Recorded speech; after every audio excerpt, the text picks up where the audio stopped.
Segala yang terjadi memang buatku sendiri. Biar ku hapus keraguan, hapus kebimbangan yang hentikan mimpi-mimpi.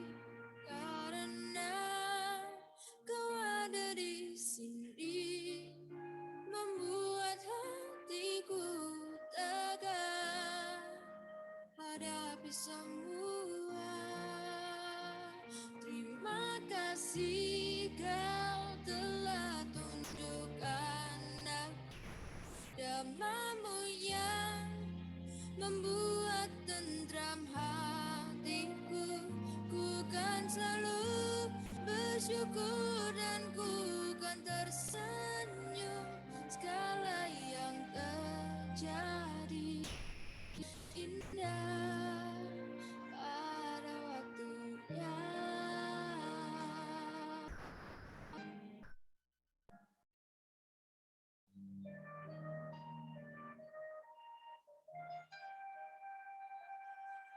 Karena kau ada di sini, membuat hatiku tegar hadapi semua.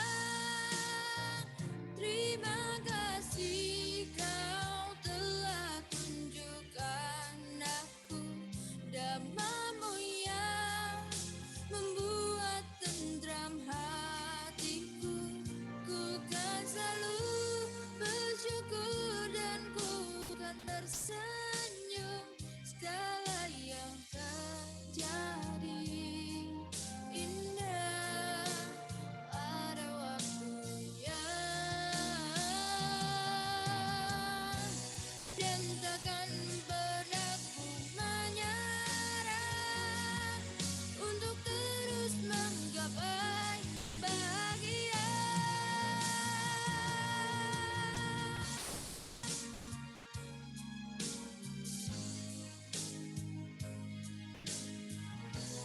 Dan ku hadapi semua.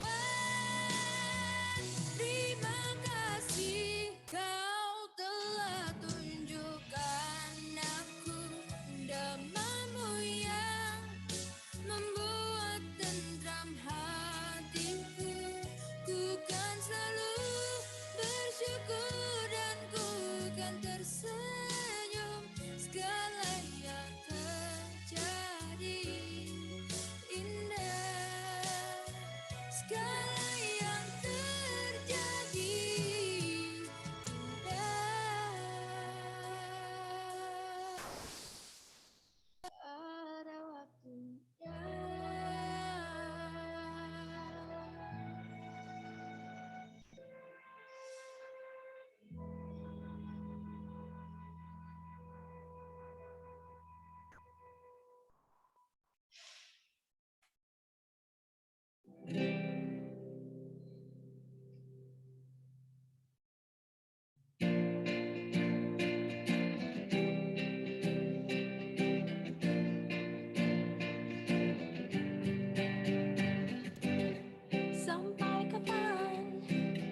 Sampai kapan kau terus mencari yang kau anggap berarti.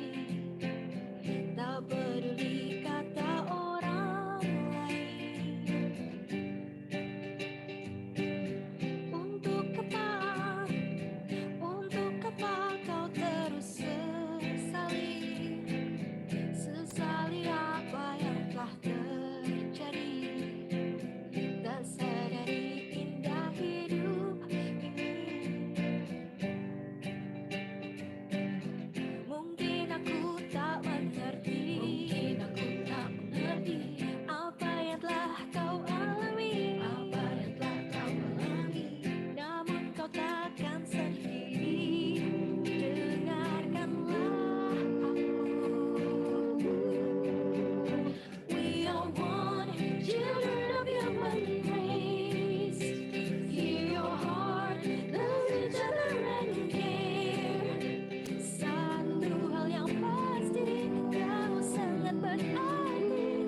happy and praise.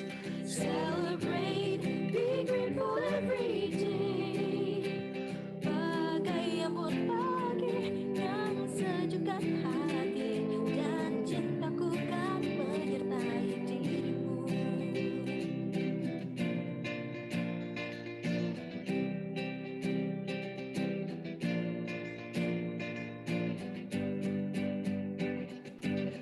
Mungkin aku tak mengerti apa yang telah kau alami,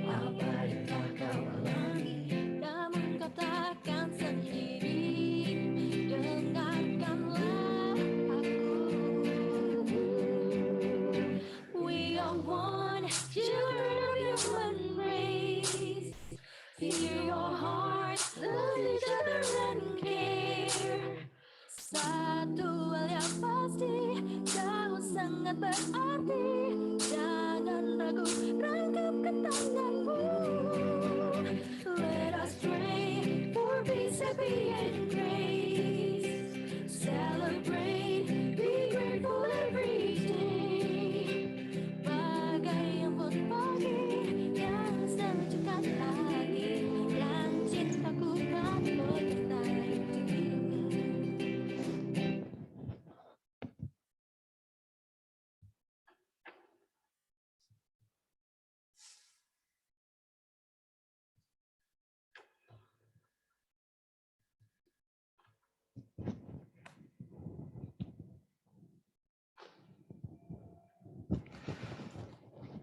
Selamat pagi Bapak Ibu, Saudara-saudari sedama.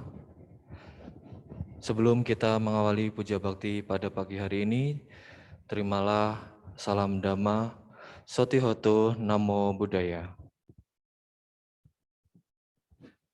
Saya selaku pemimpin puja bakti akan menyalakan lilin dan dupa. Para umat silakan untuk mengiringi dengan lagu Kami Memuja. Di sini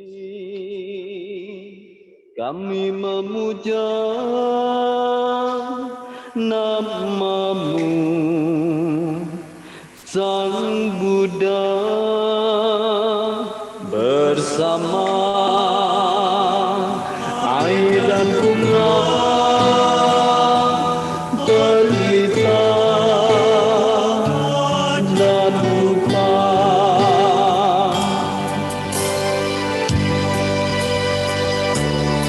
Kami bersujud padamu,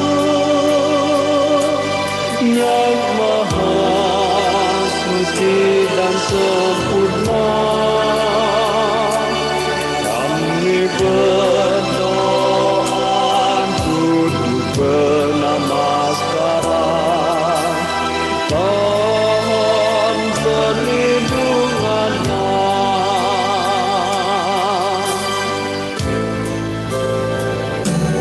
Kami berlindung padamu, Yang Maha Suci dan sempurna. Kami memuja duduk bernamaskara, terpujilah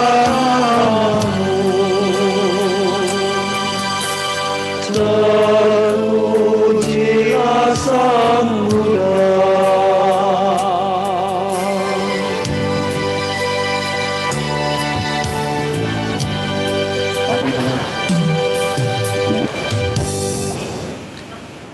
Pada hari ini membacakan parita-parita awam manggala.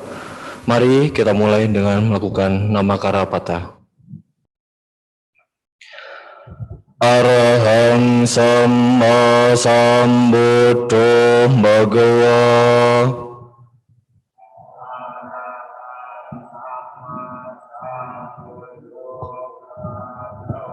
Buddhang Bhagawantang Abhiwademi.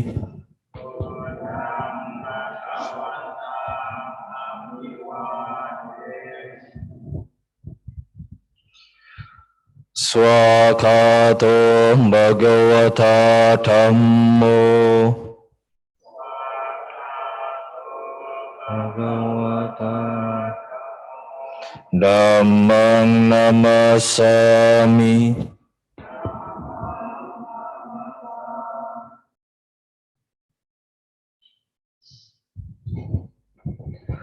Supatipanno Bhagavato Sawaka Sangho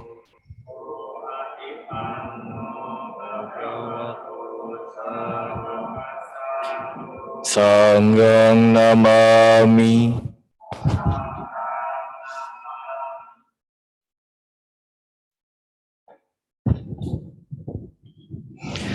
Yamamahako mayang Bhagawantang saranang kata yono Bhagawa satta yasa cak mayang Bhagavato dhammang rocema imehi sakkarehi tang Bhagawantang sasat dhammang sasawaka sanggang abhipujayama.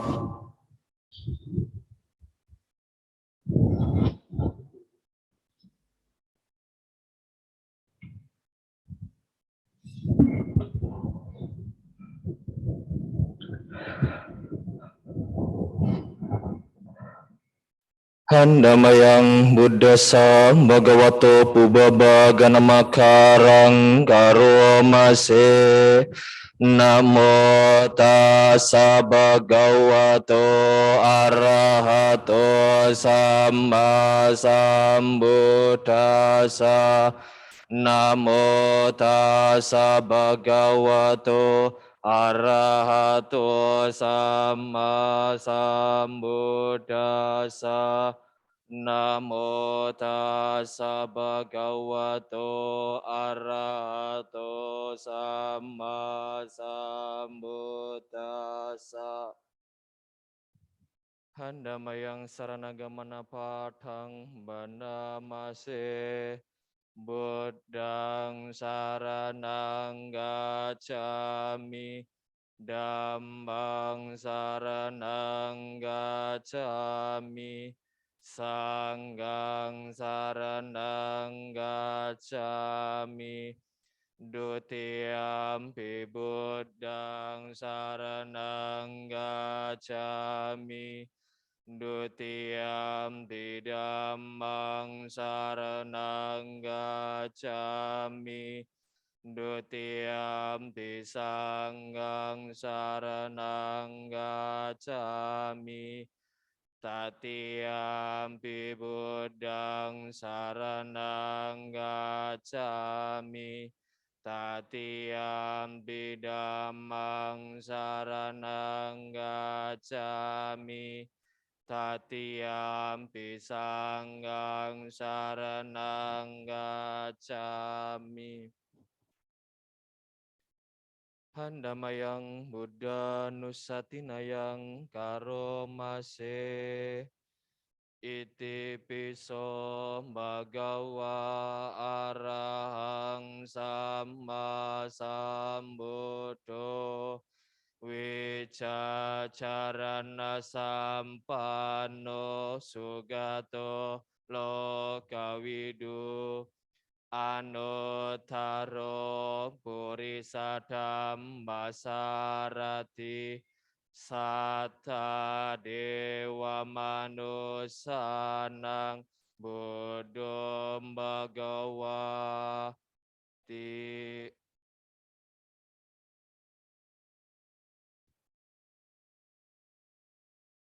Handamayang dhamma nusatinayang karomase. Swakato Bhagavata Dhammo Sanditiko akaliko ehipasiko opanaiko pacatang weditabo winyui ti. Handamayang sangga nusatinayang karomase. Supatipanno bhagavato sawaka sangho. Ujupatipanno bhagavato sawaka sangho. Nyayapatipanno bhagavato sawaka sangho. Samicipatipanno bhagavato sawaka sangho. Yadidang catari purisa yugan di atta purisa pukala. Esa bhagavato sawaka sangho. Ahuneyo pahuneyo dakineyo anjali karaniyo anuttarang punyaketang lokasati.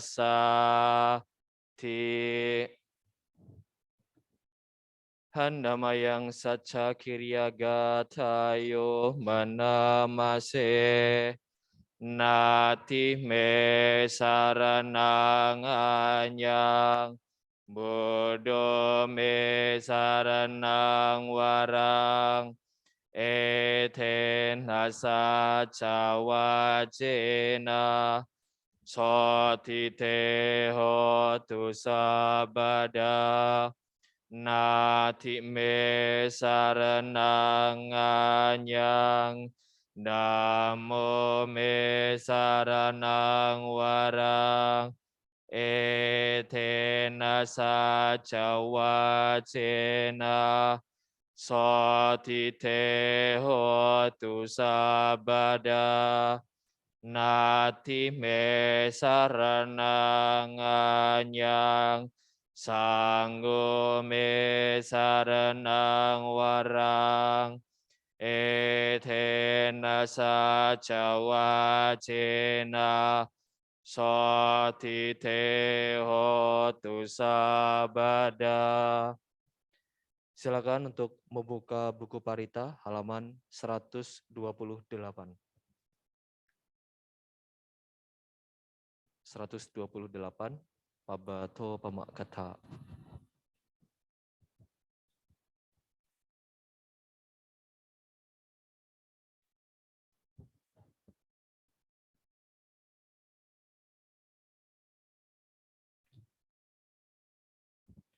Handamayang Pabato Pamagathayo Manamase.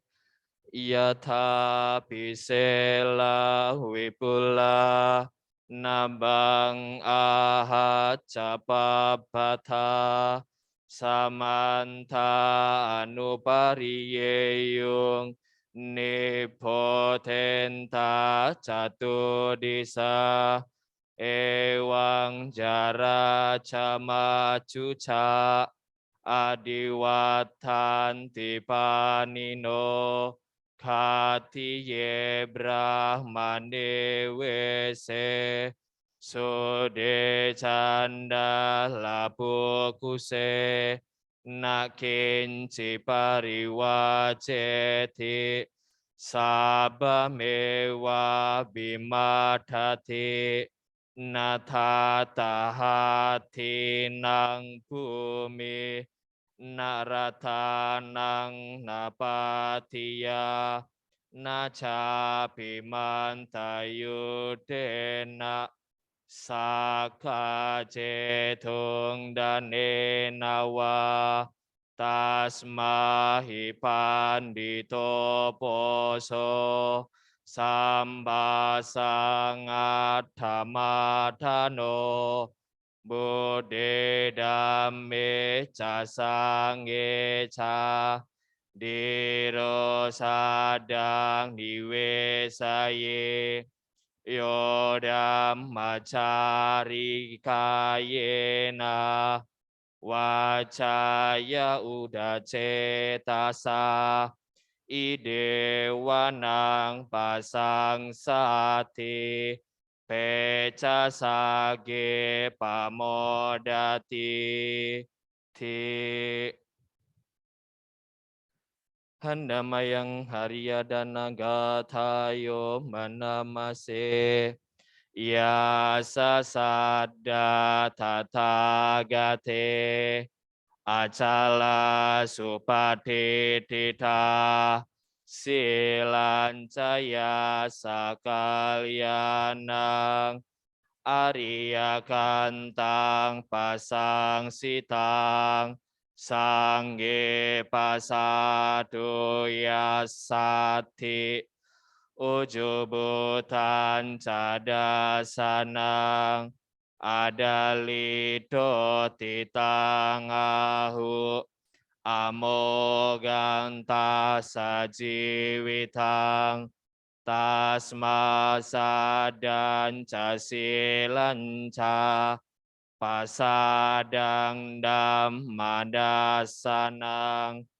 anuyun cetamedawi sarang Buddha nasasananti.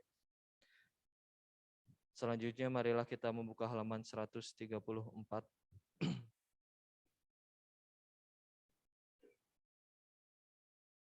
Handamayang tilakkana dikatayo manamase sape sangkara anicati yada panyaya pasati atani pindati duke esamago wisudia sabe sangkara dukati yada panyaya pasati atani pindati duke esamago wisudia sabe dhamma anatati yada panyaya pasati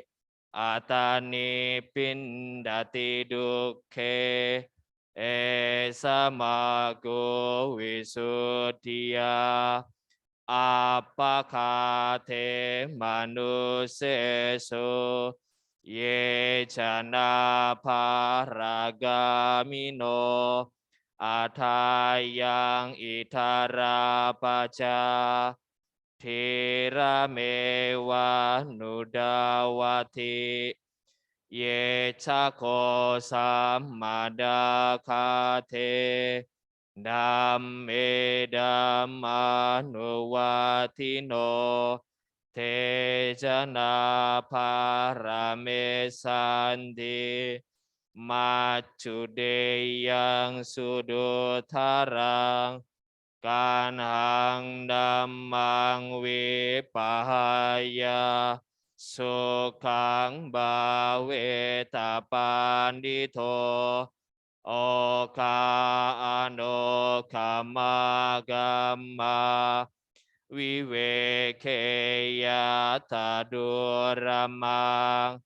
tatra birati miceya hitwa kame akincano pariyodapeya atanang cetak lesehi pandito ye sang sambodiyang gesu sama cetang subawitang adana patini sake anupadaya yerata kina sawa cutimanto te loke parini buta ti.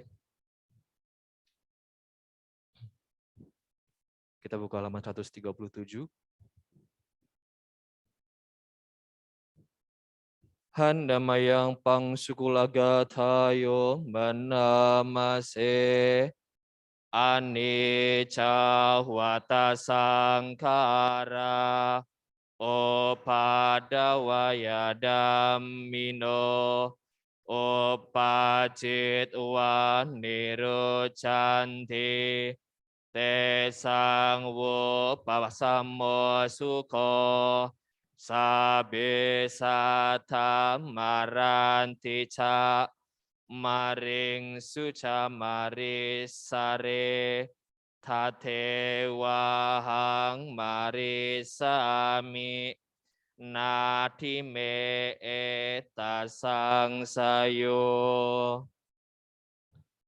หันดามายังชาตุธิโรกุตตะคาทายโยมนามาเสอาดาสิเมอากาสิเมญาติเมทาสกาชะเมเพทานังดาขินังดาจาปุเบกตมนุสสารังนาหิรุนังวาโสโกวายาวัญญาปาริเทวนานาทังเปทานามัตถายาเอวังทิฏฐันติญาทโยอายัญชะโคดาคินาดินนาสังหามหิสุปฏิทิทาดิการัตถังหิตายาสาทานาโสอุปคาปฏิโสญาติดัมโมจายังนิดาสิโตเปทานาปูจาจักทาอุลาราบาลัญชาบิโกนามานุปดินังตุมเหหิปุญญังปัสสุตังอนาปกันติ Silakan dibuka halaman 120.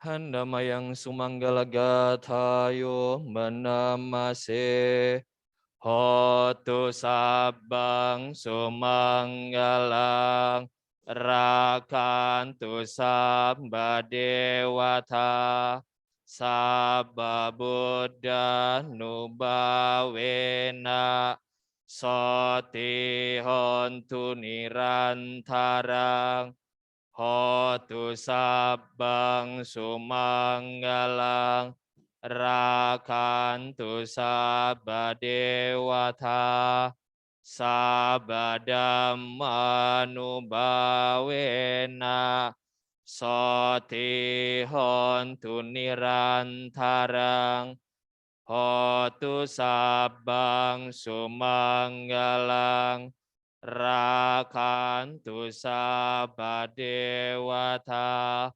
sabba sanghanumbhavena soti hontu nirantarang. Sadu, sadu, sadu. Setelah kita membaca bagian-bagian dari Sutta Gatha, marilah kita melakukan meditasi. Silakan duduk dengan posisi yang paling nyaman dan silakan mengambil objek meditasi yang biasa digunakan untuk latihan meditasi. Meditasi dimulai.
Meditasi selesai. Sabbe sata bhavantu sukhitata. Semoga semua makhluk berbahagia. Sadu, sadu, sadu.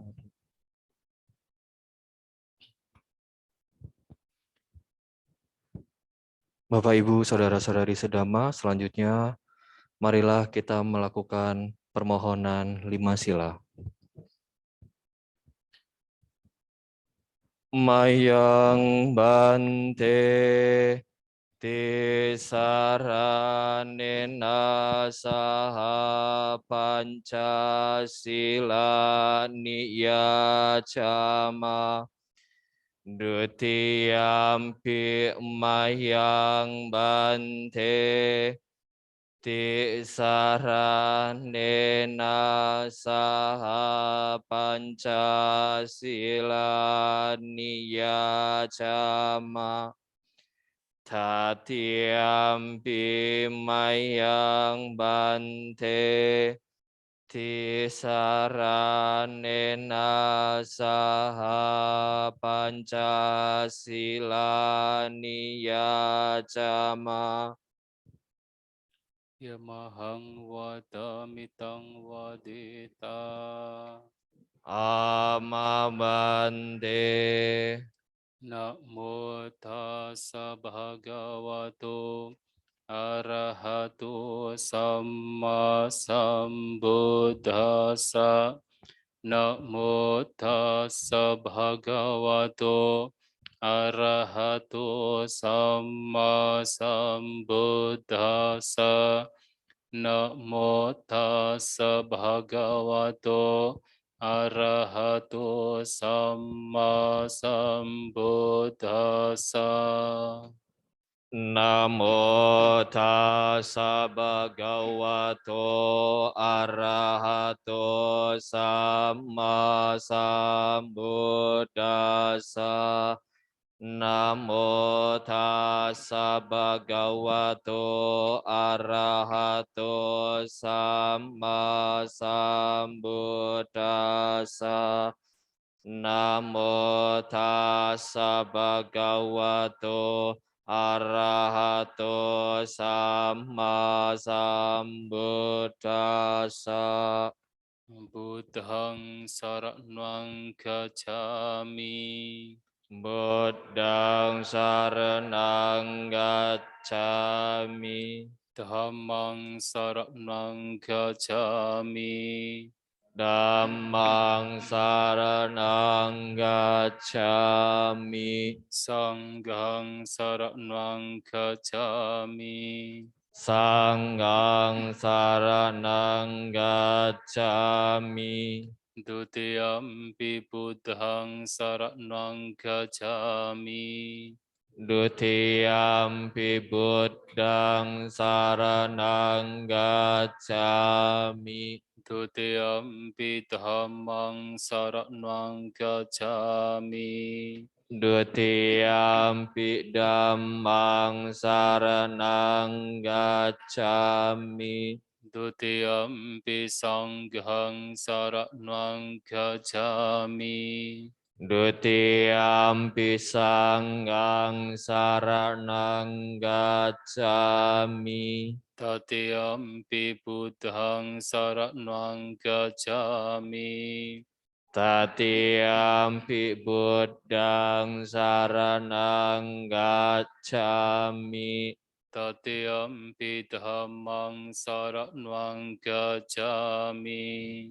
Tatiyampi dhammang saranang gacchami. Tatiyampi sanghang saranang gacchami. Tatiyampi sanghang saranang gacchami. Saranagammanang paripunnang. Amabante. Anatipata Veramani Sikkhapadang Sammadhiyami. Panatipata Weramani sikkhapadang samadhiyami. Atinadana Veramani sikkhapadang samadhiyami. Adinadana Weramani sikkhapadang samadhiyami. Kame sumiccacara Veramani sikkhapadang samadhiyami. Kamesu miccacara Weramani sikkhapadang samadhiyami. Musawada Veramani sikkhapadang samadhiyami. Musawada Weramani sikkhapadang samadhiyami. Surameraya majjapamma taddhana Veramani sikkhapadang samadhiyami. Surameraya majjapamma dathana Weramani sikkhapadang samadhiyami. Imani panca sikkhapadani silena sugating yanti silena bhoga sampada silena nibbuding yanti tasma silang visudhaye. Amamante sadu sadu sadu. Selanjutnya, marilah kita mendengarkan Dhamma Desana yang akan disampaikan oleh Yang Mulia Bhikkhu Santacitto, dan marilah kita mulai dengan membacakan permohonan Dhamma Desana. Brahma Caloka Dipati Sampati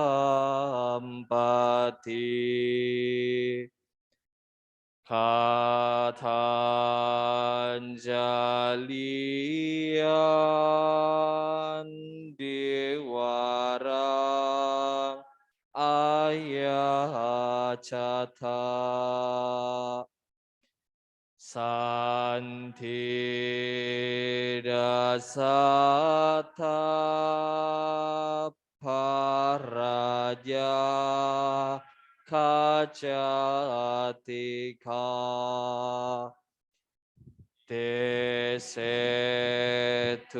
Dhammang Anukampimang Pacang. Namo tassa bhagavato arahato sama sambuddhassa. Namo tassa bhagavato arahato sama sambuddhassa. Namo tassa bhagavato arahato sama sambuddhassa. Arya Satcana Dasanang Itam Manggalamuttamang.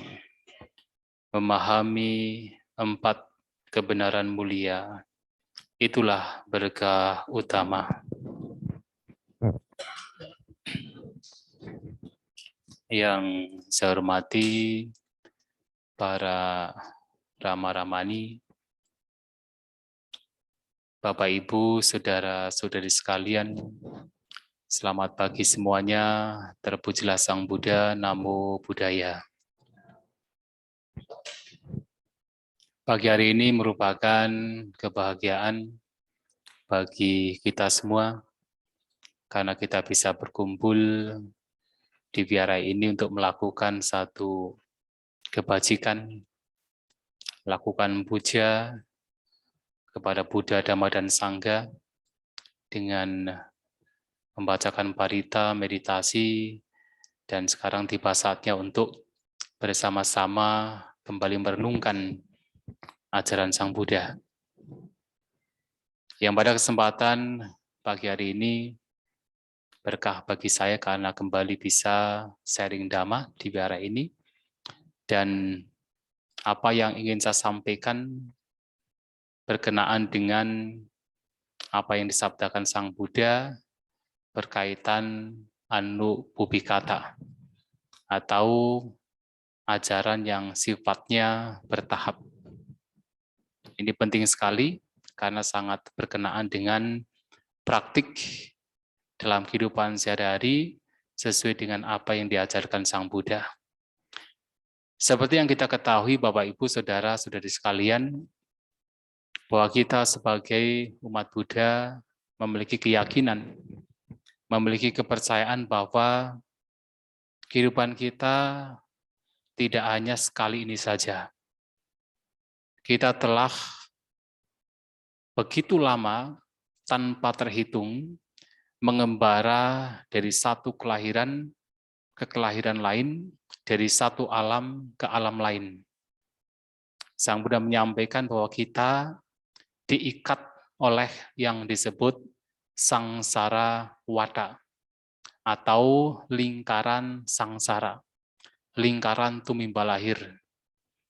Kita telah mengembara di antara 31 alam kehidupan, kecuali alam sudawasa, yang itu adalah hanya untuk mereka yang mencapai anagami.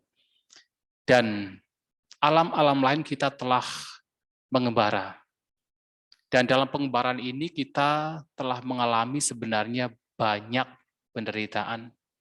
Kita harus menghadapi berbagai macam kesulitan dalam pengembaraan di alam tumimba lahir. Memang terkadang kita terlahir di alam surga. Bahkan terkadang kita terlahir di alam Brahma. Itu lebih tinggi dari alam sugati atau alam dewa. Tetapi kita pun juga sering terlahir di alam yang menderita. Tidak hanya di alam manusia yang seperti sekarang kita mengalami, bahkan lebih menderita dari itu. Dan Sang Buddha menyampaikan bahwa kita makhluk pernah mengalami apapun kebahagiaan di alam tumimba lahir dan juga apapun penderitaan di alam tumimba lahir. Dan kita sebagai manusia juga mengalami berbagai macam kesulitan. Dan kita harus menghadapi. Salah satunya adalah kita harus berhadapan dengan Atta Lokadhamma atau 8 kondisi dunia. Yang mana kita tidak hanya mendapatkan yang namanya untung, namanya nama baik, pujian, ataupun kebahagiaan. Cepat atau lambat, dan seringkali terjadi, kerugian juga datang menghampiri kehidupan kita.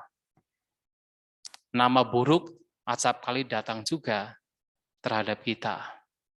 Tidak hanya pujian, celaan, kata kasar yang tidak bermanfaat dari orang sekitar kita, juga cepat atau lambat datang menghampiri kita. Dan tidak hanya kebahagiaan, penderitaan, musibah, kecelakaan, walaupun kita tidak menginginkan, juga bisa datang kepada kita. Itulah kehidupan yang harus kita hadapi. Belum lagi, dimanapun kita berada, apapun yang kita lakukan, kesulitan juga pasti akan muncul di sana. Masalah akan muncul di sana. Sebagai seorang berumah tangga, punya masalah di antara keluarga. Punya masalah dengan anak, dengan suami, dengan istri, dengan orang tua, dengan tetangga sekitar. Dalam sebuah pekerjaan, Anda pun juga harus berhadapan dengan berbagai macam masalah. Dan jangan dikira kami para biku tidak punya masalah. Kami pun juga punya masalah. Dimanapun kita berada, apapun yang kita lakukan, masalah pasti akan datang pada kita. Itulah kehidupan kita. Kita harus berhadapan dengan berbagai macam masalah selama kita masih berada di alam tumimba lahir. Masih diikat oleh sangsara watak, lingkaran tumimba lahir. Semua masalah akan datang pada kita. Belum lagi kita memiliki fisik. Ya, fisik kita juga menimbulkan berbagai macam masalah. Yang kita inginkan berkenaan dengan fisik, maunya adalah tetap awet muda. Tetapi apakah bisa? Kita bisa awet muda terus? Tidak bisa. Ketuaan juga akan datang pada kita. Bahkan sesungguhnya sejak kita lahir, kita itu terus menuju kepada usia tua. Karena tidak ada orang yang lahir kemudian usianya berkurang. Maksudnya terus mengalami penambahan. Nah, artinya ketuaan akan datang pada kita. Dan kita memiliki fisik juga harus menghadapi sakit, berbagai macam penyakit. Ya, kalau masih umur sampai 20-30 tahun barangkali ya masih banyak sehatnya. Tetapi coba nanti kalau sudah mulai berumur 40 tahun, sakit pasti akan datang. Ya kan, kalau dulu masih muda kan, yang masih muda-muda mungkin masih pamernya apa? Pamer kekuatan, pamer kesehatan gitu kan. Ya punya body pack. Ya six pack gitu kan. Kalau masih muda kan.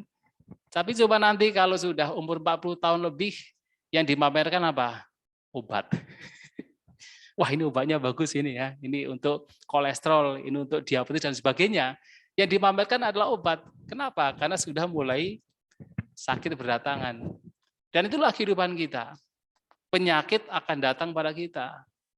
Bahkan sebenarnya kalau kita mau memperhatikan, tidak ada satupun momen pada tubuh kita yang sebenarnya betul-betul sehat. Pasti ada sakit. Karena apa? Dalam 1 detik saja sebenarnya ada kematian dan kelahiran jutaan sel dalam tubuh kita. Artinya ada sakit di situ. Nah, ini harus kita hadapi. Belum lagi kita pun juga harus berhadapan dengan kematian yang bisa datang kapan saja. Terkadang kita berpikir, sekarang kita masih muda, masih sehat, masih seperti banyak planning, banyak ide untuk masa depan. Tetapi apakah betul-betul apa yang kita planningkan itu pasti sesuai dengan keinginan kita? Karena terkadang tanpa kita ketahui kematian datang pada kita. Dan itu bisa terjadi kapan saja. Ya seperti yang baru terjadi di antara kami, para biku kan, 2 banti kita ada yang meninggal. Ya padahal sebenarnya sebulan sebelum meninggal saya juga ketemu dengan Bante ini. Wah, semangat sekali, sangat bersemangat. Tetapi yang namanya kehidupan tidak bisa kita prediksi. Ternyata kematian bisa datang kapan saja. Tidak hanya Bante ini, kita pun juga sama. Kita mungkin sekarang berpikir masih hidup, kita punya planning ke depan. Tetapi apakah kematian itu pasti katakan kita bisa menentukan bahwa nanti matinya kalau sudah umur 100 tahun. Umur 90 tahun tidak bisa. Kapan saja bisa terjadi. Dan ini harus kita hadapi. Nah, selama kita berada di alam sangsara, kita harus menghadapi berbagai macam kesulitan. Itulah kenapa praktik yang diajarkan Sang Buddha, dhamma yang diajarkan Sang Buddha, dipraktikkan dengan tujuan supaya kita terbebas dari tumimba lahir. Supaya kita terbebas dari sangsara. Oleh sebab itu, pertama yang harus kita ketahui adalah sesungguhnya apa yang menyebabkan kita terus mengalami kelahiran. Mengapa kita terus diikat oleh lingkaran tumimba lahir? Nah, disinilah kemudian Sang Buddha menyampaikan itu disebabkan karena kama wata. Karena kita diikat oleh lingkaran karma, lingkaran perbuatan. Ini agak aneh. Karena ya kita selama ini kan berbicara tentang karma gitu kan, yang mana ini menjadi hal yang baik. Tetapi sebenarnya yang menyebabkan kita terus bertumimbal lahir adalah karena karma, karena perbuatan. Karena kita terus melakukan berbagai macam perbuatan, maka terus akan memunculkan buah, memunculkan wipaka. Dan buah dari perbuatan ini memang terkadang mengantarkan kita kepada kelahiran di alam surga. Bahkan kelahiran di alam Brahma. Yang membawa kepada kelahiran di alam surga itu disebut punya bisangkara, perbuatan-perbuatan bajik. Yang membawa kelahiran di alam Brahma, terutama adalah Brahma arupa Brahma, itu adalah anenja bisangkara. Perbuatan-perbuatan yang muncul karena praktik meditasi mencapai jana arupa jana, sehingga mengantarkan kepada alam arupa Brahma.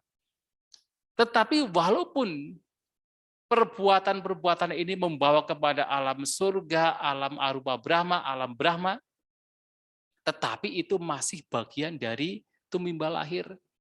Karena begitu seseorang kemudian buah karmanya habis dari kelahiran di alam surga, bisa saja kemudian meninggal terlahir di alam menderita.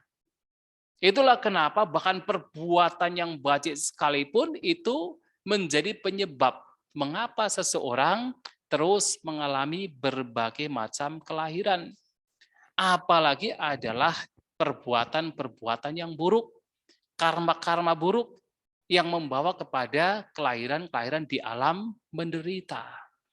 Nah, sangsara wata muncul karena kama wata, karena lingkaran karma ini. Karena kita terus diikat oleh karma, oleh perbuatan, maka kita terus juga berputar-putar di lingkaran tumimbal lahir.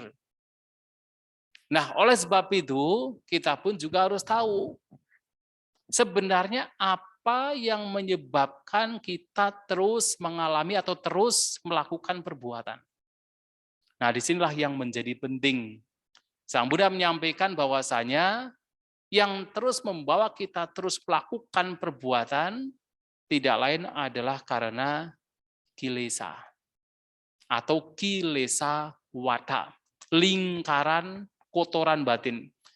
Karena kita terus batin kita diikat berputar-putar dengan kotoran batin yang tidak lain adalah LDM, loba, dosa, moha, beserta anak cucunya. Ya, karena loba, dosa, dan moha itu adalah induknya, maka ada anak cucunya, arogansi, kemelekatan, nafsu keinginan, iri hati, cemburu, dendam, itu adalah anak cucu dari LDM. Nah, karena itu semua, karena kotoran batin itu semua, maka terus melakukan berbagai macam karma, berbagai macam perbuatan. Sehingga apa? Membawa kepada sangsara. Dan karena itulah praktik dhamma yang diajarkan oleh Sang Buddha adalah bertujuan supaya kotoran batin ini semakin berkurang. Yang nanti pada akhirnya hancur, lenyap. Dengan kotoran batin semakin berkurang, maka sebenarnya apapun perbuatan yang dilakukan seseorang tidak kemudian memberikan dampak ke masa depan. Sehingga suatu saat ketika kotoran batin hancur total tanpa sisa, maka tidak akan terjadi tumimbal lahir lagi. Nah, sehingga sekarang yang paling penting adalah bagaimana kita mempraktikkan dhamma dengan tujuan, dengan pengarahan untuk terbebas dari kotoran batin. Nah, disinilah Sang Buddha kemudian mengajarkan anupubikata. Jadi, ajaran yang sifatnya bertahap. Yang mana kalau ajaran yang bertahap ini dipahami dengan baik, dipraktikkan dalam kehidupan sehari-hari, tentu yang penting untuk dipraktikkan, maka ini akan membawa, kalaupun seandainya masih harus mengalami tumimbal lahir, seseorang akan terlahir di alam-alam yang lebih bahagia. Di alam yang penuh keberuntungan, alam surga, bahkan alam Brahma. Kalaupun masih harus bertimba lahir. Dan ajaran bertahap ini pada akhirnya ketika dipraktikkan dengan baik, akan membawa seseorang untuk terbebas dari tumimba lahir.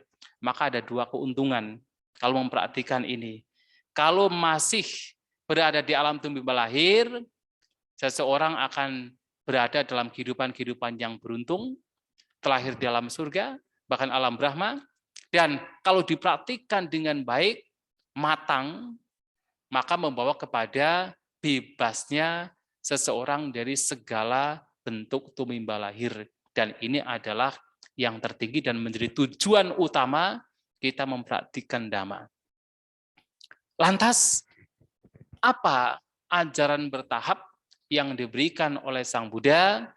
Yang pertama adalah Sang Buddha mengajarkan kita untuk mempraktikkan praktik berdana, yaitu memberi, berbagi kepada siapapun. Kenapa praktik berdana ini diajarkan paling awal oleh Sang Buddha? Ketika Sang Buddha berbicara berbagai macam praktik yang harus dipraktikkan oleh seorang manusia, biasanya yang paling awal adalah berdana. Karena berdana ini sebenarnya praktik yang paling mudah di antara praktik-praktik lainnya. Berdana ini adalah praktik yang paling mudah dan praktik yang paling mudah untuk dipahami. Jadi mudah dipahami dan juga paling mudah untuk dipraktikkan. Kalau kita perhatikan, praktik berdana ini dipraktikkan tidak hanya oleh orang-orang yang bermoral. Bahkan orang-orang yang tidak bermoral sekalipun masih terkadang mempraktikkan berdana. Dan bahkan tidak hanya dipraktikkan oleh manusia. Bahkan binatang sekalipun masih juga praktek berdana. Walaupun kalau binatang berdana berbagi atas dasar kemelekatan, atas dasar insting. Sebagai contoh adalah kita melihat seekor burung yang punya anak kemudian mencari makanan untuk anaknya. Atau seekor sapi, seekor kambing yang masih menyusui anaknya, itu juga berdana. Itu berbagi juga. Tetapi walaupun demikian memang seekor binatang berdana atas dasar kemelekatan. Tetapi itu juga sesuatu yang baik. Sesuatu yang bermanfaat. Nah, melihat manfaat dari berdana, Sang Buddha mengajarkan kepada kita, dan itu sebagai praktek yang paling mudah, maka mengajarkan kita untuk suka berbagi, suka berdana. Dan dalam hal ini tentu berdana terhadap siapapun, bukan pilih-pilih terhadap orang yang dilekati. Seperti misalnya tadi seekor burung, seekor binatang, berdana kepada orang atau katakan siapapun yang memang menjadi kemelekatan bagi dirinya. Nah, tetapi Sang Buddha mengajarkan berdanalah kepada siapapun. Selama apa yang diberikan itu baik, itu bermanfaat, itu tidak merugikan, lakukan. Kepada siapapun. Jadi seperti diibaratkan hujan yang berada di mana-mana. Jadi dikatakan kalau seseorang tidak pernah berbagi, itu seperti kondisi tanpa ada hujan. Jadi kering, kemarau, itu tidak ada hujan, seperti orang yang tidak pernah mau berdana. Tapi kalau orang berdana itu pilih-pilih, hanya orang tertentu saja, nah itu disebut sebagai atau diibaratkan seperti hujan lokal. Jadi hujannya itu hanya di beberapa tempat saja. Nah, tetapi kalau seseorang suka berdana kepada siapapun, tanpa pandang bulu, tanpa pilih-pilih, selama itu baik, itu bermanfaat, lakukan berdana, itu diibaratkan seperti hujan di mana-mana. Dan itulah yang dianjurkan Sang Buddha. Maka ketika suatu saat ada seseorang datang kepada beliau dan bertanya, Bante, apakah benar Bante pernah mengatakan bahwa berdana itu hanya kepada Bhikkhu Sangga, para siswa Sang Buddha? Apakah perkataan demikian memang benar diucapkan oleh Bante, oleh Sang Buddha, Atau mengucapkan kata-kata demikian sebenarnya memfitnah Sang Buddha. Karena Sang Buddha tidak pernah mengatakan demikian. Sang Buddha menjawab bahwa yang mengatakan demikian adalah mengatakan yang tidak sesuai dengan ajaran saya. Yang mengatakan demikian adalah orang yang memfitnah saya. Bahkan saya menyampaikan, Sang Buddha menyampaikan, kalaupun seandainya ada seseorang habis makan, ada sisa makanan, masih berguna, masih bermanfaat, kemudian dimasukkan ke dalam sungai atau kolam, yang di sana ada ikan-ikan, lantas berpikir, semoga ikan-ikan ini bisa mendapatkan manfaat dari sisa makanan yang ditabur. Itu saja sudah berdana. Itu saja sudah dianjurkan oleh Sang Buddha. Dan memang apalagi kalau berdana kepada Bhikkhu Sangga, berdana kepada mereka para Arya, sangat dianjurkan. Tetapi bukan berarti hanya kepada mereka. Kepada siapapun, bahkan kepada binatang sekalipun, itu baik untuk dilakukan. Karena itu membawa manfaat. Dan manfaat dari berdana ini luar biasa. Manfaatnya adalah membawa kebahagiaan di sini, ketika masih hidup, dan membawa kebahagiaan bahkan setelah kematian. Membawa kebahagiaan ketika masih berada di alam tumimba lahir, dan bahkan membawa kepada pencapaian pembebasan. Nah, pernah seorang jenderal datang pada Sang Buddha dan bertanya, Bante, apa ada manfaat ketika seseorang berdana di sini dan sekarang? Sang Buddha menyatakan, oh banyak manfaatnya. Dan tidak hanya di sini dan sekarang, bahkan setelah kematian. Di sini dan sekarang orang yang suka berdana, pertama, akan dicintai oleh orang sekitar. Yang kedua, orang demikian nama baiknya akan termasyhur, akan berkembang. Yang ketiga, orang yang suka berdana biasanya para bijaksanawan akan suka berasosiasi. Nah, ini penting sekali. Karena pada khutbah tersebut kemudian disampaikan pula, dengan orang suka berdana, para bijaksanawan akan berasosiasi dengannya, kemudian orang demikian mendengarkan dhamma, lantas tertarik untuk mempraktikkan dhamma, dan pada akhirnya membawa kepada pembebasan. Dan orang yang suka berdana, kemanapun dia pergi, kepada kelompok apapun yang sedang berkumpul, dia akan merasa confidence. Dia akan merasa percaya diri. Berbeda kalau orang itu tidak suka berdana, orang itu tidak suka mempraktikkan sila, suka melakukan kejahatan, rasa percaya diri juga akan berkurang, bahkan hilang. Ketika ada kelompok yang sedang bergerombol, berbicara sesuatu, barangkali mungkin merasa curiga, oh jangan-jangan mereka itu sedang membicarakan saya. Jangan-jangan mereka itu tahu keburukan saya. Akan merasa tidak ada percaya diri. Tetapi kalau orang jalannya lurus, kemanapun dia pergi, terhadap siapapun, rasa percaya diri akan ada di sana. Dan itu juga kebahagiaan yang bisa dirasakan di sini dan sekarang. Dan setelah kematian Sang Buddha menyampaikan, seseorang yang suka berdana akan terlahir di alam surga. Ini adalah manfaat dari berdana.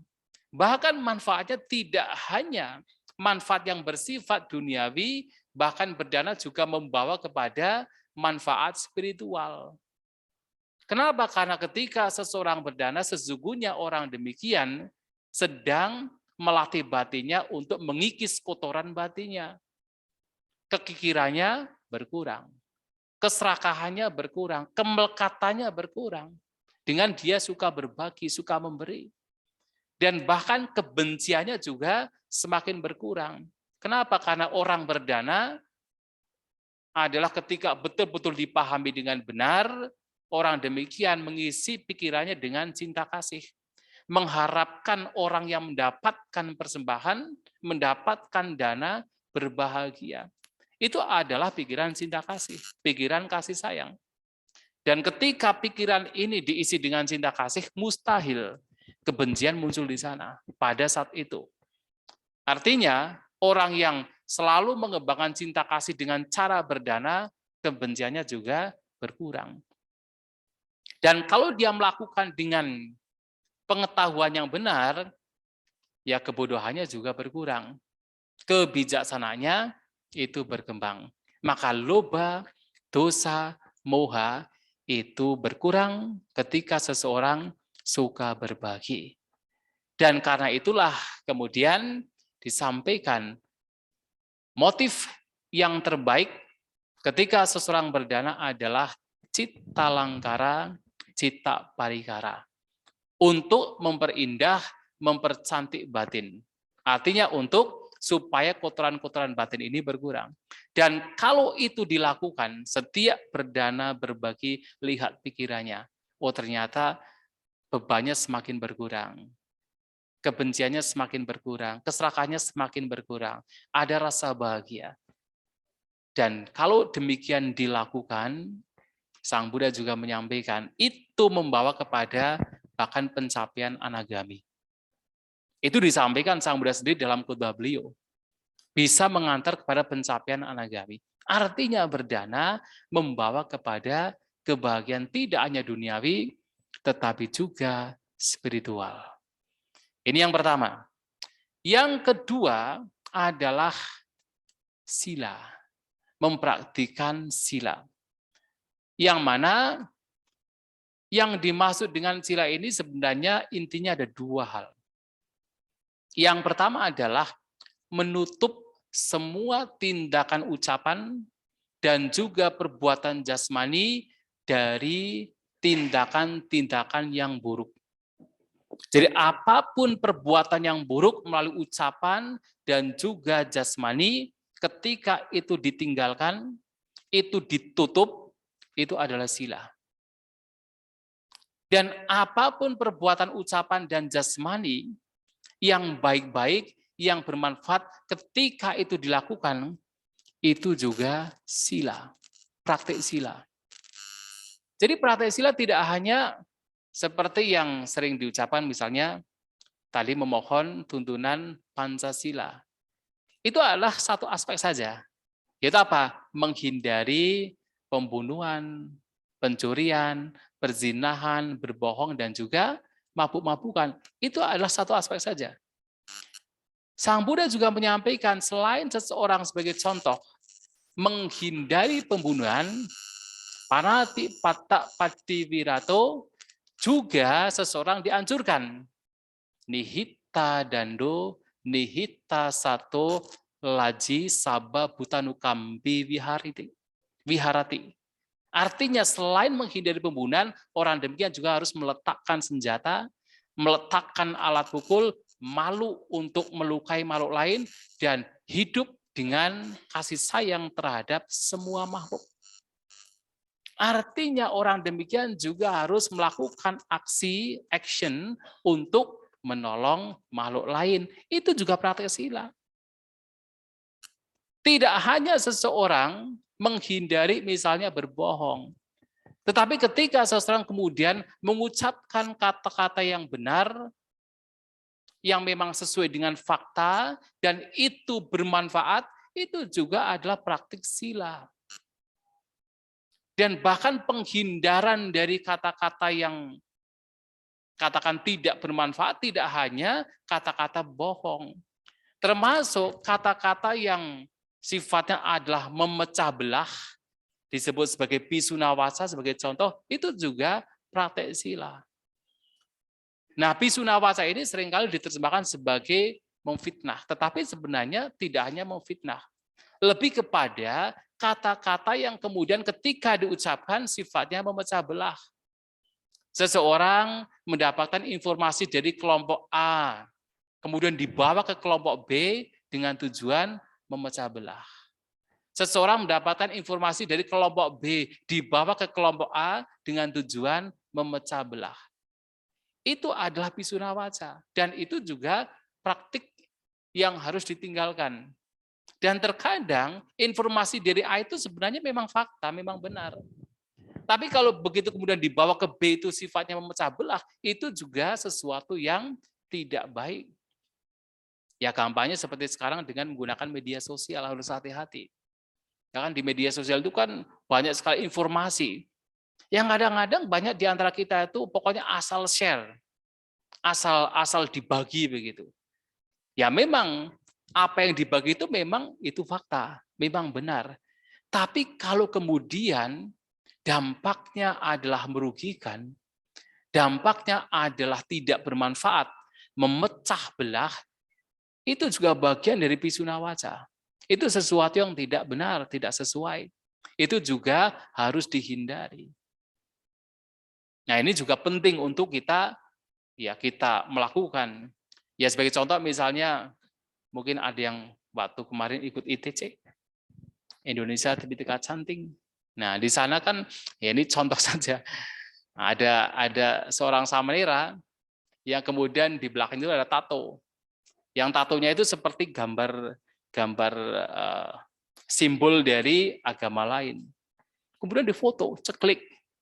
Kemudian di share ke media sosial, kemana-mana begitu kan. Ya memang itu benar ada seorang samanera mengenakan jubah, kemudian ada tatonya.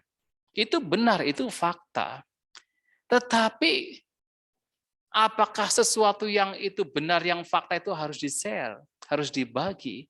Yang kemudian ketika dibagi itu membawa kepada ya perpecahan, membawa kepada konflik, pertengkaran. Nah itulah yang harus kita hati-hati. Maka Sang Buddha sering menyampaikan, walaupun itu benar, itu sesuai dengan fakta. Kalau tidak bermanfaat, jangan diucapkan. Nah kalau dalam hal ini, di media sosial, jangan di-share. Kalau pada akhirnya, itu membawa kepada perpecahan, walaupun itu benar. Itu disampaikan Sang Buddha. Nah, melakukan demikian, menghindari demikian yang tidak sesuai, itu juga bagian dari praktek sila. Dan itu penting untuk kita lakukan. Mempraktikkan sila tidak hanya membawa kepada kebahagiaan duniawi, seperti yang tadi juga disampaikan di dalam permintaan sila, ya dengan praktek sila, seseorang terlahir di dalam surga, dengan praktek sila, seseorang mendapatkan kekayaan, tetapi juga dengan praktek sila seseorang akan terarah kepada pencapaian nibbana. Mengapa? Karena orang yang mempraktikkan sila sesungguhnya juga orang yang sedang mengendalikan batinnya. Karena apapun yang perbuatan yang tidak baik yang dilakukan oleh seseorang melalui ucapan, melalui perbuatan jasmani, itu sesungguhnya adalah manifestasi dari pikirannya. Kalau pikirannya buruk, maka ucapan dan perbuatan jasmani juga buruk. Kan disampaikan di dalam Dhammapada kan. Kalau pikirannya baik, maka ucapan dan perbuatannya juga baik. Dan ketika seseorang mengendalikan batinnya, maka silanya juga menjadi baik. Nah, inilah bagaimana praktek sila juga memengaruhi kondisi batin seseorang. Ketika orang mempraktikkan sila dengan baik, kotoran batinnya juga akan semakin berkurang. Dan ini membawa kepada, yang mengarah kepada pembebasan. Nah ini yang kedua. Jadi berdana, kemudian juga praktik sila. Nah Sang Buddha menyampaikan ketika seseorang mempraktikkan berdana, praktik sila, maka orang demikian bisa saja kemudian terlahir di alam surga. Maka pembahasan Sang Buddha setelah berdana, kemudian sila, kemudian yang ketiga adalah saga kata, pembahasan tentang alam surga. Yang ini diperoleh dengan cara berdana, dengan cara mempraktikkan sila. Dan tentu alam surga adalah alam yang sebenarnya lebih baik ketimbang alam manusia. Terutama kalau seseorang sudah kokoh di dalam dhamma, lebih baik terlahir di alam surga. Nah, terkadang ada pandangan dari kita, wah lebih baik terlahir di alam manusia saja. Di sini kan kita masih bisa mempraktikkan dhamma dengan baik. Nanti kalau di dalam surga itu sia-sia, nggak bisa praktek dhamma. Apakah benar demikian? Tidak demikian. Memang ketika seseorang itu tidak mengenal dhamma, kelahiran dalam surga itu memang berbahaya. Karena apa? Begitu menggiurkan, begitu membawa kepada pemabukan. Kenikmatan indrawi yang diperoleh itu tidak sebanding dengan kenikmatan yang ada di alam manusia. Jadi bukan sekedar ya kita berpandangan bahwa kehidupan di alam surga itu seperti pokoknya apapun yang diinginkan di alam manusia itu diperoleh, tidak. Lebih dari itu. Jadi tidak sekedar nanti kalau di alam dewa itu, di alam surga nanti dikelilingi oleh ribuan bidadari, mendapatkan kesenangan seperti itu, seperti di alam manusia. Kalau di alam manusia Anda sebagai pria kemudian punya istri 1000 misalnya begitu kan. Tidak demikian. Sang Buddha memberikan satu perumpamaan. Jadi pernah suatu kali mengambil satu kerikil. Nah, sebelum itu adalah Sang Buddha menyampaikan ada kebahagiaan di alam manusia yang diperoleh oleh seorang Raja Cakawati yang memiliki 7 jenis permata. Salah satu permatanya adalah misalnya Hati Ratana, permata gajah. Nah, dikatakan dengan permata gajah tersebut, seorang Raja Cakawati bisa terbang, karena gajahnya gajah terbang. Nah, setiap pagi dengan gajah terbangnya mengelilingi bumi untuk melihat masyarakatnya, rakyatnya, kemudian balik ke kerajaan. Belum lagi memiliki ada permata kuda dan sebagainya, ada 7. Kemudian bertanya kepada para siswa beliau, apakah seorang Raja Cakawati ketika mendapatkan 7 permata ini, ia mendapatkan kebahagiaan? Ya, para siswa beliau menyampaikan, jangankan 7 permata, 1 saja itu sudah bahagia. Sang Buddha kemudian mengambil kerikil. Kemudian bertanya, mana yang lebih besar? Kerikil yang ada di tangan saya atau Gunung Himalaya? Ya, tentu kerikil yang ada di tangan Sang Buddha tidak sebanding dengan besarnya Gunung Himalaya. Nah, demikian pula kebahagiaan yang dimiliki oleh Raja Cakawati yang memiliki 7 permata itu hanya sebesar kerikil. Kebahagiaan ketika terlahir di alam surga itu seperti Gunung Himalaya. Coba pembandingannya seperti apa? Tidak bisa terbandingkan. Jadi tidak bisa dibayangkan seperti ukuran pikiran manusia dengan cara apapun.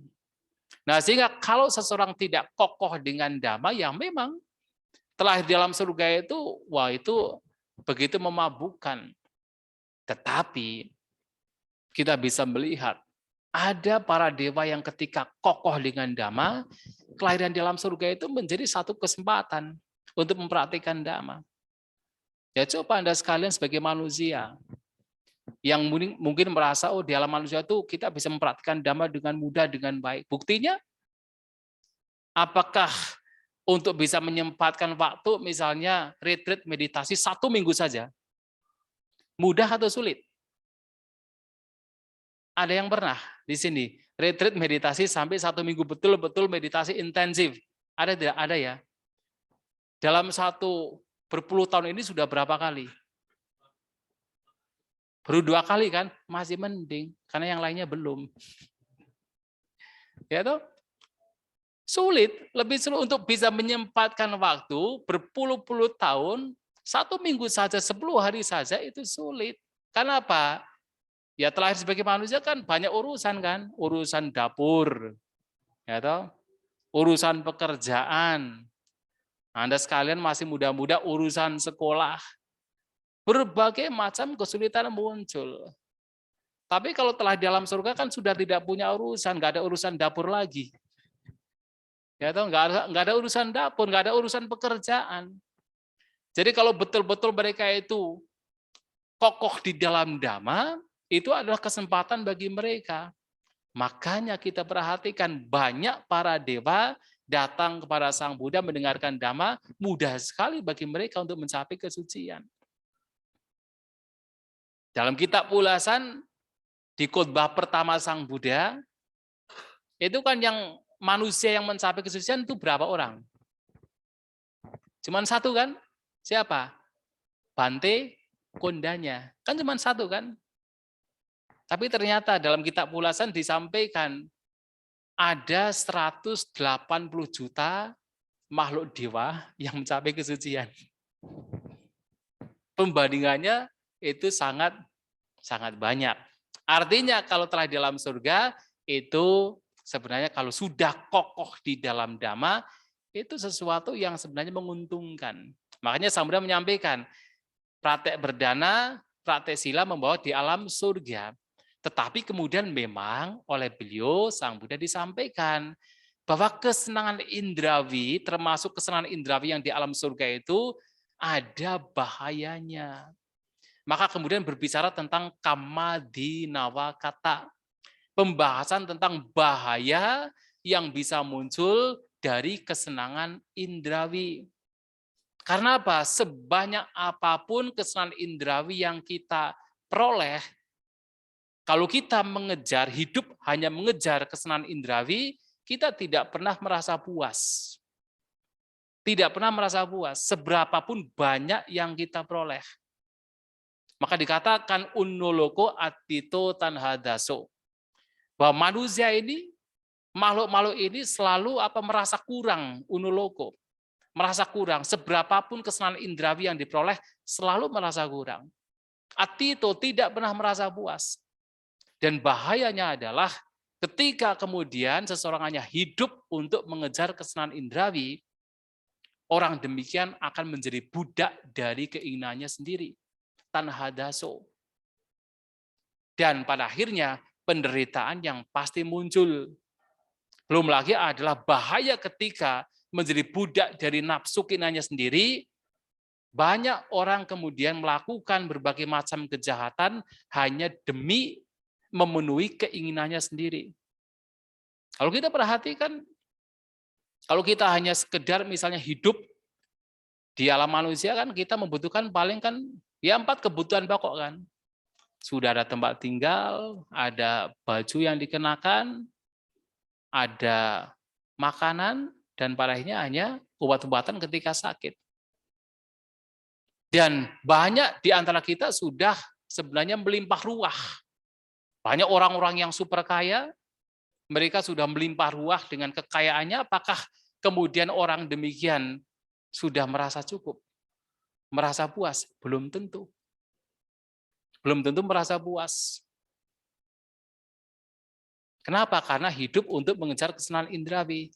Dan kita lihat orang yang sudah kaya pun juga bisa melakukan tindak kejahatan seperti misalnya korupsi, bribing. Maka saya pernah ingat, Ahok pernah menyampaikan, ditanya dalam wawancaranya, Pak Ahok, berarti kalau bisa orang yang menjadi pejabat itu adalah orang yang miskin. Pak Ahok bilang, oh nggak bisa begitu. Yang menjadi pejabat itu ya maksudnya orang ini mengatakan, berarti yang menjadi pejabat itu harus orang yang kaya. Karena kalau orang kaya kan dipikirnya itu sudah tidak akan korupsi lagi gitu kan. Karena sudah cukup gitu kan. Pak Ahok bilang, oh nggak bisa begitu. Kalau ukurannya begitu, lebih baik menjadi pejabat itu orang miskin. Kenapa? Kalau orang miskin menjadi pejabat, paling-paling kalau korupsi inginnya apa? Ingin motor Tiger. Tapi kalau menjadi pejabat seperti saya, kalau ukurannya adalah kaya seperti saya, yang saya inginkan bukan motor, adalah pesawat. Artinya apa? Korupsinya tambah besar kalau semakin orang kaya. Kenapa? Ukuran orang ini menjadi baik atau buruk, korupsi atau tidak, itu bukan miskin dan kayanya.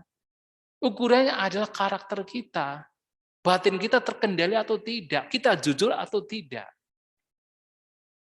Artinya, kalaupun orang kaya, kalau batinnya tidak terkendali, menjadi budak dari nafsunya sendiri, akan terus melakukan kejahatan yang bahkan bisa lebih besar. Itu bahayanya. Nah, kesenangan indrawi ini memberikan bahaya kalau tidak dilihat dengan bijak.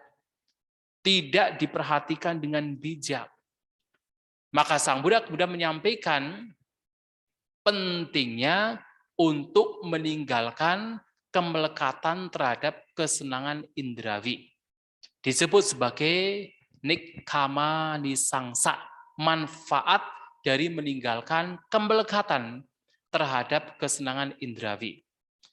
Ya, kenapa saya mengatakan kemelekatan? Karena selama kita hidup sebagai manusia, kita tidak bisa bebas dari kesenangan indrawi.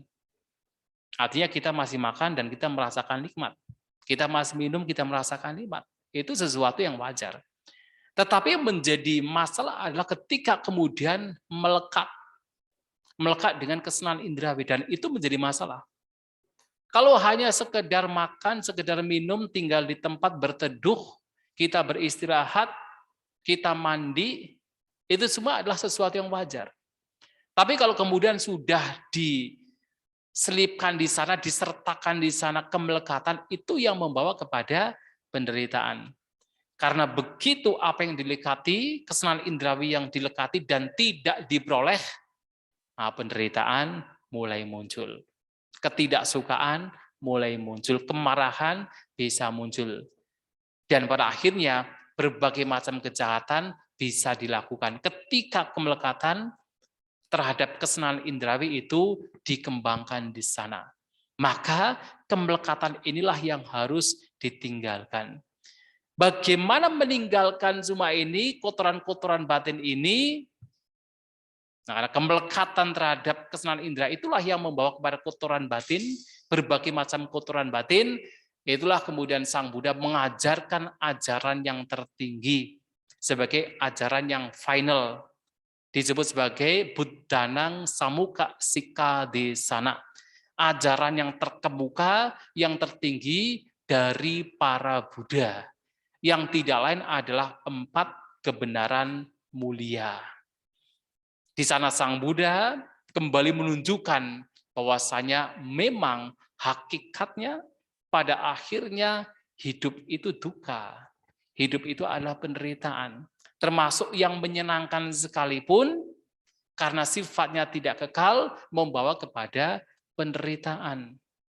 Tetapi kemudian beliau juga menyampaikan bahwa ada penyebabnya. Kembali Sang Buddha menyampaikan penyebabnya tidak lain adalah kotoran batin, adalah kilesa.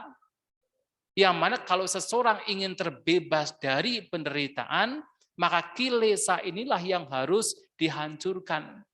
Ketika kilesa dihancurkan, maka disitulah akan muncul akhir dari penderitaan sebagai kebenaran mulia yang ketiga. Nah, bagaimana bisa melenyapkan kilesa ini? Lagi-lagi, yaitu melakukan berbagai macam kebajikan, termasuk berdana, praktek sila, meditasi, yang kemudian terangkum ke dalam satu jalan yang disebut sebagai jalan mulia berunsur 8. Artinya kita dalam hidup sebagai umat Buddha yang meyakini ajaran Buddha, tujuannya adalah untuk terbebas dari segala kotoran batin, terbebas dari tumimbal lahir, kita harus mengupayakan untuk memiliki pandangan benar. Dengan pandangan benar, maka kita pun juga akan berkembang di dalam pikiran-pikiran yang benar. Kalau pandangannya sudah benar, cara berpikirnya sudah benar, nanti ucapan kita juga menjadi benar. Perbuatan jasmani kita juga menjadi benar. Cara hidup kita pun juga menjadi benar. Apapun yang kita upayakan berkenaan dengan batin kita, itu juga menjadi benar. Yang kita perhatikan dalam kehidupan sehari-hari juga menjadi benar. Dan pada akhirnya batin kita menjadi tenang. Tenang karena benar. Nah, jalan mulia berunsur 8 ini yang menjadi jalan yang membawa kepada pembebasan. Dan menarik sekali ketika Sang Buddha menyampaikan, karena tadi juga saya singgung, bahwa yang menyebabkan kita terus mengalami kelahiran adalah karma, perbuatan. Perbuatan muncul karena kilesa. Pernah Sang Buddha menyampaikan begini, ada satu perbuatan yang di sana perbuatan tersebut membawa kepada hancurnya karma. Jadi kayang sangwatati. Jadi perbuatan yang membawa kepada hancurnya karma. Yang tidak lain adalah jalan mulia berunsur 8. Artinya, praktik jalan mulia berunsur 8 inilah adalah perbuatan. Itu juga masih bagian dari perbuatan. Tetapi perbuatan ini membawa kepada hancurnya perbuatan. Dan ketika perbuatan karma dihancurkan, maka pembebasan juga akan terjadi. Oleh sebab itu, Bapak Ibu Saudara-saudari sekalian, dalam kesempatan ini bahwasanya praktik jalan mulia berunsur 8 yang tentu di dalamnya nanti akan ada praktek berdana, akan ada praktek sila, termasuk praktek meditasi, itulah praktik yang harus kita kembangkan dalam kehidupan sehari-hari. Karena inilah yang akan membawa kepada bebasnya kita dari segala bentuk kesulitan di alam tumimba lahir, bahkan bebasnya kita dari alam tumimba lahir itu sendiri. Semoga apa yang saya sampaikan bisa dipahami dengan baik. Semoga kita semua maju dalam dhamma, sabisata, bhavantu sukhitata. Semoga semua makhluk berbahagia.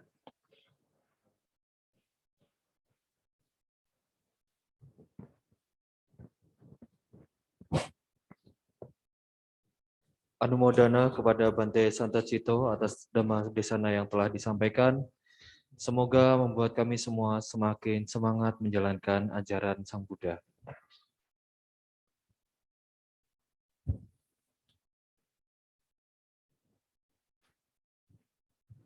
Selanjutnya, persembahan puja dana yang pada kali ini akan diwakilkan oleh Ibu Erlina dan Bapak Hendro Sugiarto. Kepada Ibu Erlina dan Bapak Hendro, kami persilakan untuk maju ke depan dan mempersembahkan puja dana kepada Bante.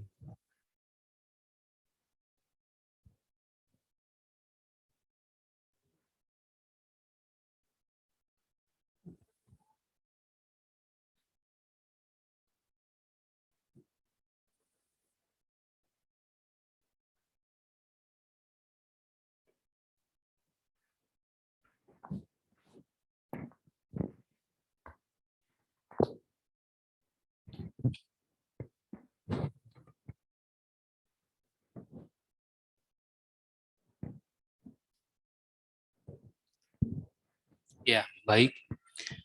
Setelah kita bersama-sama melakukan kebajikan dengan melakukan puja kepada Buddha, Dhamma, dan Sangha, mendengarkan dhamma, praktek meditasi, mengingatkan kembali praktek sila yang harus dilakukan. Selanjutnya tiba saatnya bagi kita untuk melakukan pelimpahan jasa dengan harapan semoga para leluhur, para mendiang yang berhubungan karma dengan kita semua mengetahui kebajikan yang dilakukan, dan setelah mengetahui semoga mereka turut berbahagia. Dimanapun berada, semoga mereka terlahir di alam bahagia.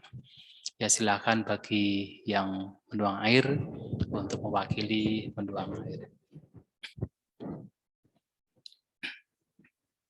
Yatha wariwaha pura paripurenti sagarang Ewa mewaito dinang petanang upakapati Icitang patitang tumhang kipame wasami jatuh Sabhe purendu sanggapa candu pannaraso yatha Mani jyotiraso yatha Sabbhitiyo vivajantu sabbharogo vinasato Mate bhavatvantarayo sukitika yuko bhava Abhivadana silesa nicang buddha pacayino Cattaro dhamma vadanti ayuvanno sukang balang Te atalada sukita virulha buddha sasane Aroga sukita hota saha sabbe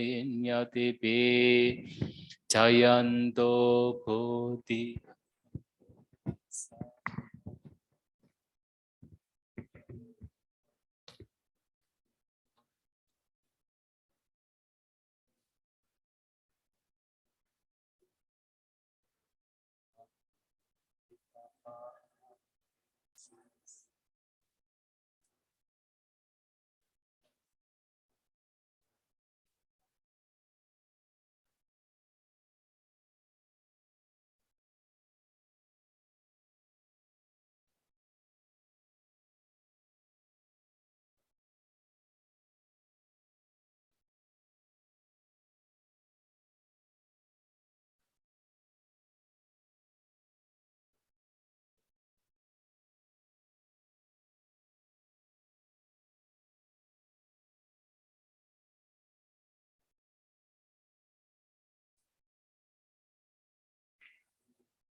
Awatu sabamanggalang rakantu sabba dewata sabba sanggano bhavena sada soti bhavantu te.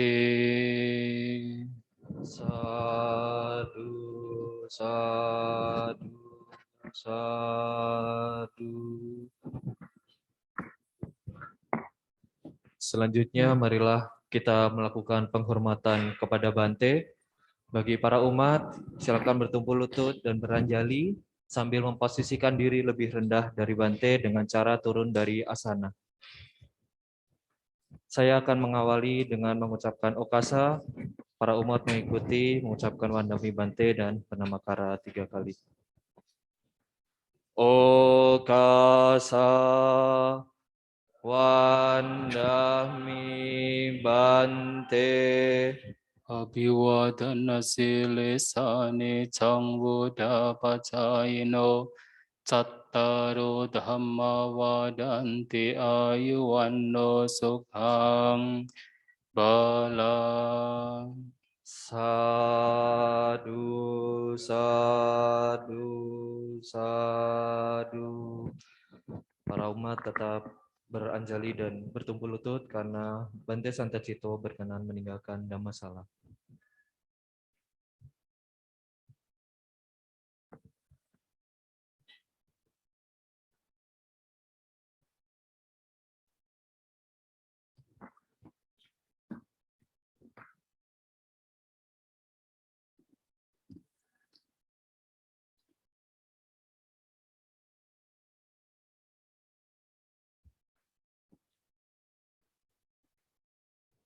Kami persilakan untuk duduk bersila di asana kembali.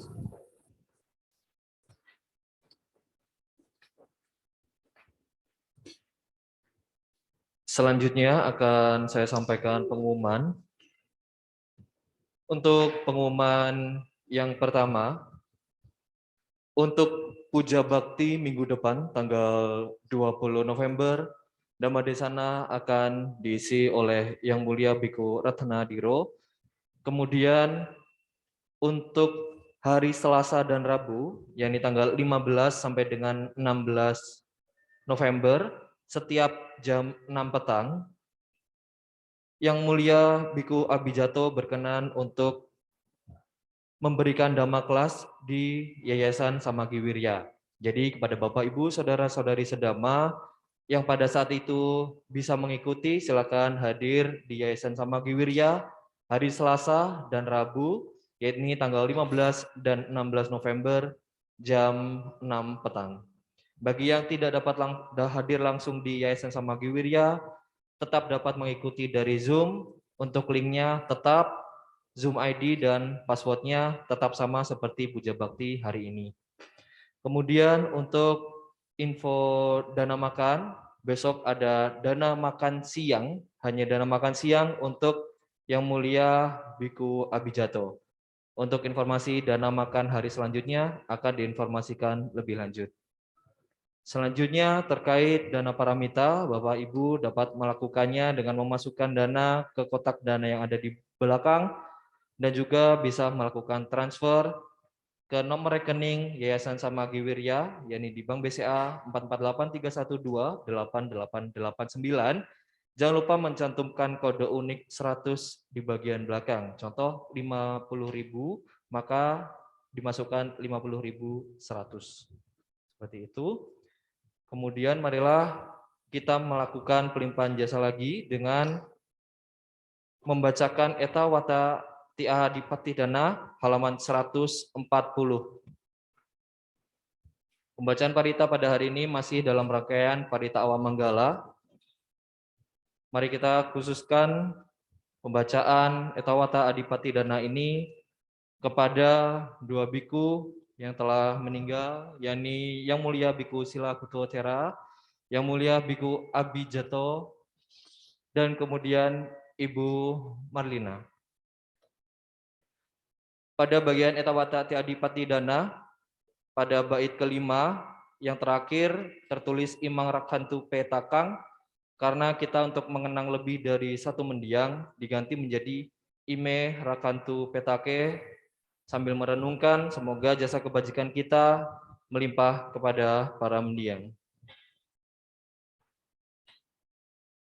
Handamayang eta wata ti adipati danang karomase eta wata ca amhehi sambatang punya sampadang sape dewa numodantu sabba sampati siddhya eta wata ca amhehi sambatang punya sampada sabbe buddha numodantu sabba sampati siddhya eta wata ca amhehi sambatang punya sampadang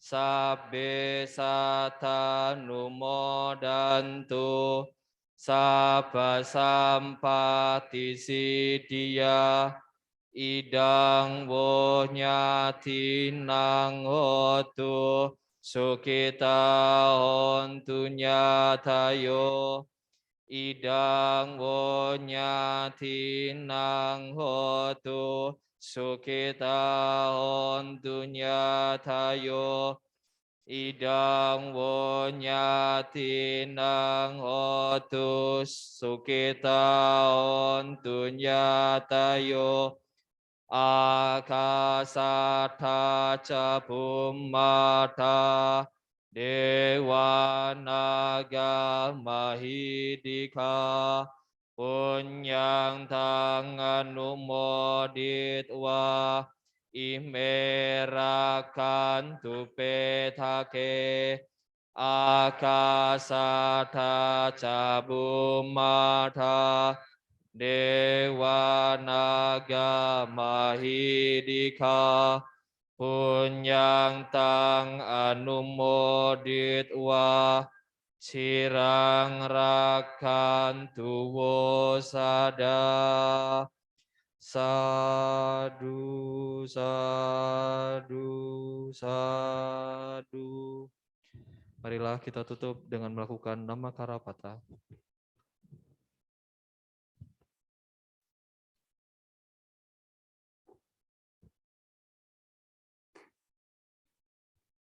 Arahang Samma Sambuddho Bhagawa.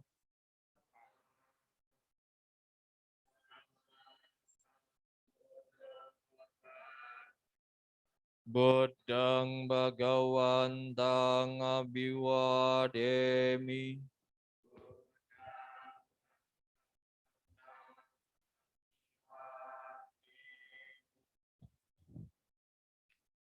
Swakato Bhagavata Dhammo.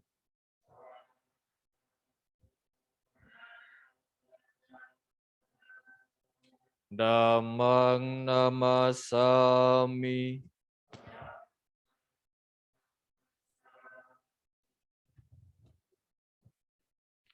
Supatipanno Bhagavato Sawaka Sanggo.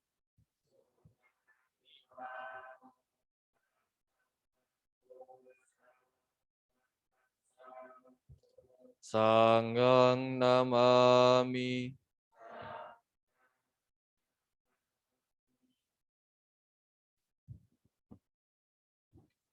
Marilah kita bersama-sama mengucapkan Sabbe Sata Bhavantu Sukhitata. Semoga semua makhluk berbahagia. Sadu, sadu, sadu. Bapak, Ibu, Saudara-saudari sedama, demikian puja bakti pada hari ini telah usai. Saya selaku pemimpin puja bakti pada hari ini, memohon maaf jika ada kesalahan yang telah saya lakukan. Akhir kata, terimalah salam kasih dalam Dhamma Buddha Nubawena. Namo Buddhaya.